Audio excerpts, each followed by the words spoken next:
Yo brawlers, welcome to my channel, Glass Chin's Heavyweight Boxing, where we look back at the weekend's heavyweight action every Monday night, take a look at a fighter who's a bit weak around the whiskers every Tuesday, and where we review a heavyweight classic bout every Friday night. Stay tuned for news, updates, and Glass Chin's heavyweight fight predictions. The WBA has released their new top 15 heavyweight world rankings. Wow, what a head scratcher. These were the rankings last month. In at 15, Derek Chisora. 14, Martin Bakole. 13, Otto Wallin. 12, Frank Sanchez. 11, Filip Hrgović. 10th, Michael Hunter. 9th, Bogdan Dinu. 8th, Chris Arreola. 7th, Charles Martin. 6th, Adam Karnofsky. 5th, Andy Ruiz Jr. 4th, Luis Ortiz. 3rd, Deontay Wilder. 2nd, Alexander Usyk. And number 1, Trevor Bryan. These rankings from last month were bad enough. I would personally swap out Bogdan Dinu, Chris Arreola, Otto Wallin, and Frank Sanchez for Povetkin, White, Joe Joyce, and Parker. You could also argue that Kubrat Pulev should be ranked in the top 15. Well, if you thought these rankings were bad, strap yourself in and have a look at the updated list. In at number 15, we have Otto Wallin. I kind of understand dropping him down from 13th to 15th. He hasn't fought since August last year and has only had one bout against Travis Koofman since his loss against Tyson Fury. So it's understandable how he's dropped down a couple of places. Personally, I wouldn't have him in the top 15, but looking at some of the other names on this list, it's not really that bad a ranking. In at number 14, we have Cuban prospect Frank Sanchez. Again, he's dropped down a couple of places. I'm not really sure why Frank Sanchez is ranked in the top 15. He is purely a prospect. He hasn't fought since December, since he beat Julian Fernandez by 7th round KO. I'm excited to see where his career goes, but he is purely just a prospect. He shouldn't be ranked above the likes of Povetkin, White and Parker. It's obvious that Don King will be trying to protect Trevor Bryan, so maybe Frank Sanchez will get his first title defence. Let's see how it plays out. At number 13 we have Filip Hrgović, who has dropped down from 11th place. 11th place was too high to rank him in the first place, but I do have to say Hrgović is one of my favourite prospects along with Tony Yoka, so I'm interested to see whether he'll get any big fights this year. In at number 12 we have Michael Hunter. I have no problems with Hunter being ranked at 12th in the world. Personally, I think he was robbed against Povetkin on the Joshua versus Ruiz rematch card. I think he was robbed of the points win that night, and no way was that fight ever a draw. He should probably be ranked higher than some of the other guys on this list, but he hasn't fought for a while. He's been inactive, so number 12 ain't bad. We'll let that one go. At number 11 we have Bermane Stiverne. The man is hanging around like a bad smell. I'm not sure how he got a world title shot at the weekend, but to be fair, he did himself proud. He looked in better shape than he was during the Joyce fight, and he went out on his shield like a true warrior. But I'm really unsure how he can be ranked in the top 15 now. He wasn't ranked in last month's ranking. He's on the back of a loss, and he hasn't won a fight since 2015. So there really is some funny play going on here with the WBA. In at number 10, Agit Kabayel. He wasn't ranked last month, so I thought maybe he'd had a fight and I just missed it somehow. So I had a little check on his record, but no, he's not fought since July last year. So I'm really not sure how he's gone from not being on their rankings at all to jump into the 10th spot above some of the other guys on the list.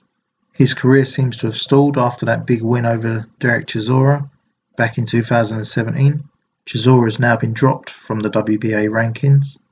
Kabayel was the rumoured frontrunner for Tyson Fury's cancelled December bout. Hopefully he can get a big fight this year.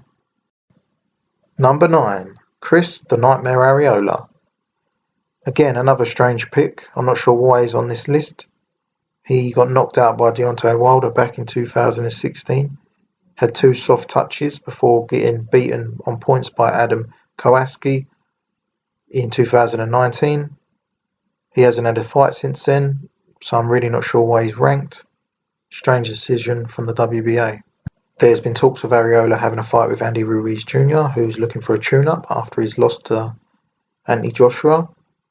Now that Trevor Bryan's won a title, I wouldn't be surprised if Chris Arreola's name's thrown in the mix for the first title defence.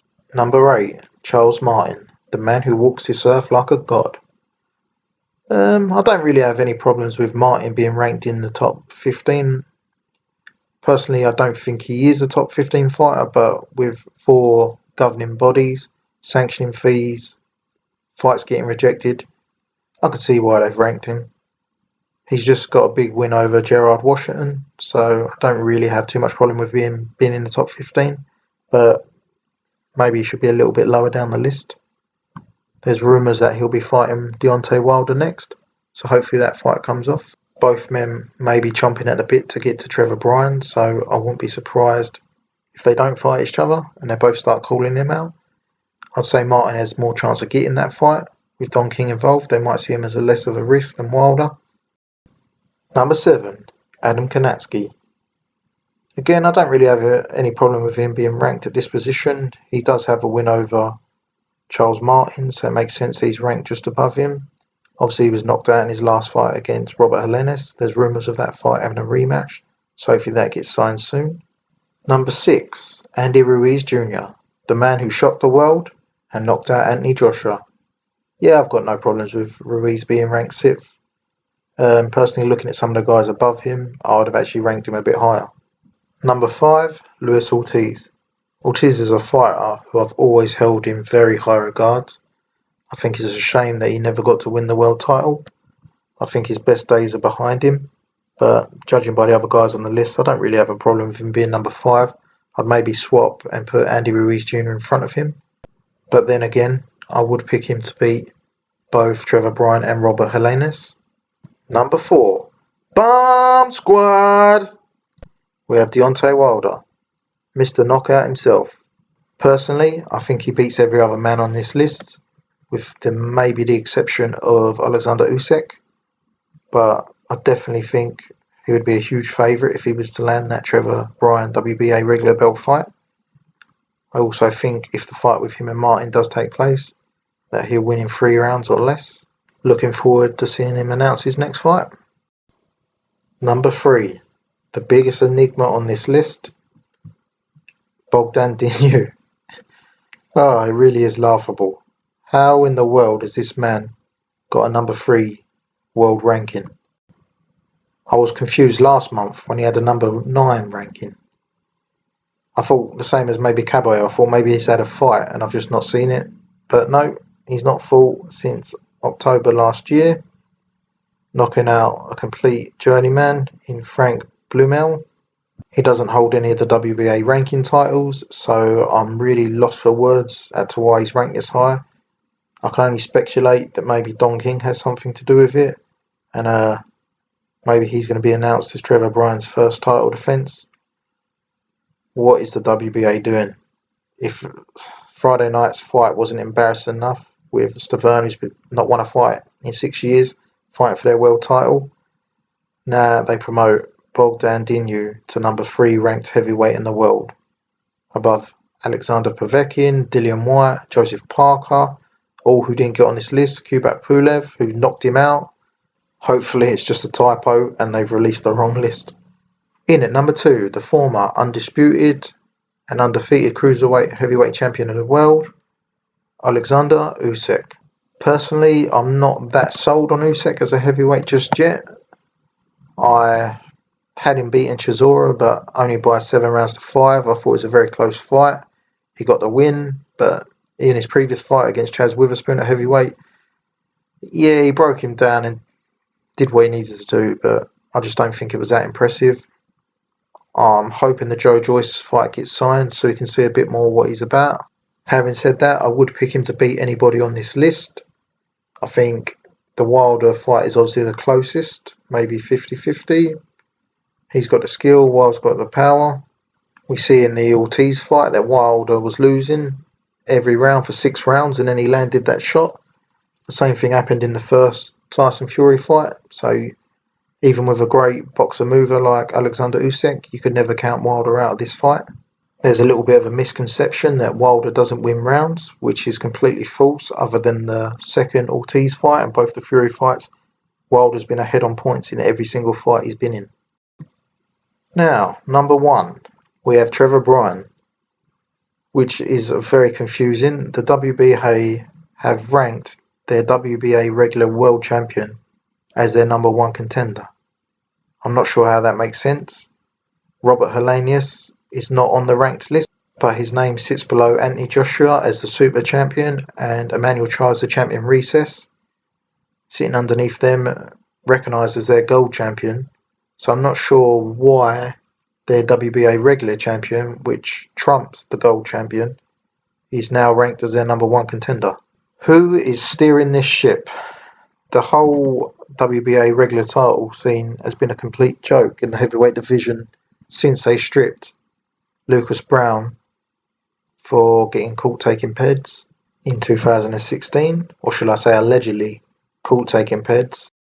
After the title became vacant, it took the WBA a year and a half to sanction Emmanuel Charr versus Alexander Astonov to fight for the vacant belt, which at the time was a strange fight, with both men should not be ranked 1 and 2 in their division even back then. Due to promotional problems and a suspension for juicing, they allowed Emmanuel Charr to hold onto the belt for 3 years without defending it, which makes no sense when they stripped Lucas Browne for the same thing. I may be rambling, but I really do not understand what is going on. How can they have Bogdan Dinu at number 3 with a possible world title shot when absolute legends of the sport like Derek Chisora has only ever had 1 title shot and has been fighting top tier competition his entire career? It really is disgusting when a fighter is willing to fight anybody like Dillian Whyte was ranked number 1 with the WBC for 3 years, and now a lesser fighter like Trevor Bryan has won the title, and you've got guys like Bogdan Dinu ranked in their top 15 on a possible world title shot. Right, brawlers, that's enough of me rambling. Let me know what you think of these rankings in the comments section, and make sure you stay tuned Friday for Friday night's heavyweight replays, where we're going to have a look at Muhammad Ali versus George Foreman in the Rumble in the Jungle.